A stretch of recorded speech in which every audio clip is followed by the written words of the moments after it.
সম্মানিত ভিউয়ার্স, আমরা আজকে জারাওয়ান হাইব্রিড ঘাস এর ফলন নিয়ে এক চাষি ভাইয়ের সাথে কথা বলবো। এই যে আমরা জমিতে আসলাম, এক চাষি ভাইয়ের সাথে কথা বলতেই সে আরও লক্ষ্য করা গেল যে এই যে জমি প্রস্তুত করলো, এই যে চাষি ভাই এখানে ঘাস কাটিতেছে, জারাওয়ান হাইব্রিড ঘাস, যার ফলন অনেক বেশি। এবং আমরা এখানে এখন দেখব কিভাবে জারাওয়ান হাইব্রিড ঘাস রোপণ করতে হয়। এই যে চাষি ভাই আমাকে দেখাচ্ছে, আপনারাও জারাওয়ান এইভাবে চাষ করবেন। এই যে দেখাচ্ছে কাটিং বা চারা রোপণ করা হয় শুধু মাটি লাঙ্গল দিয়ে খুঁড়ে কাটিং দিয়ে। এই জারাওয়ানের যে কাটিং শুধু 1 ইঞ্চি মাটির পরিমাণ ঢেকে রাখলেই হবে। এখন জারাওয়ান হাইব্রিড ঘাসের কাটিং তৈরি করতেছে এবং এগুলা বিক্রি করে, সেই জন্য এখানে এই যে কাটিং তৈরি করতেছে।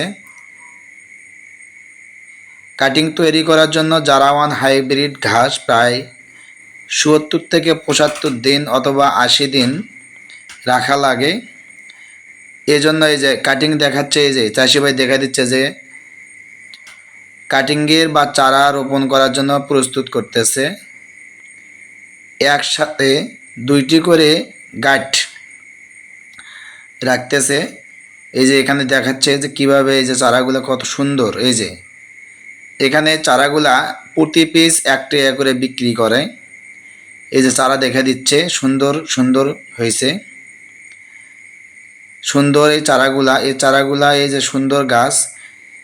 আমরা এখানে দেখতে পারবো সেই কৃষকের জমি। এই যে এখানে একটু গাছ রেখে দিয়েছে, এগুলা অনেক বড় হয়েছে। দেখেন কত লম্বা, অনেক লম্বা হয়েছে।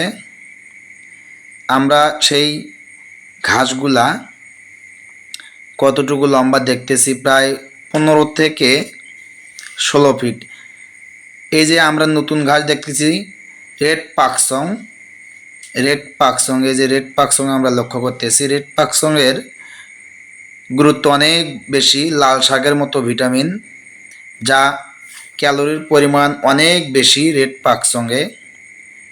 আমরা রেড পাকসং ঘাস দেখতে অনেক সুন্দর এবং এটা গরু খেতে খুব পছন্দ করে এবং মজার ঘাস রেড পাকসং।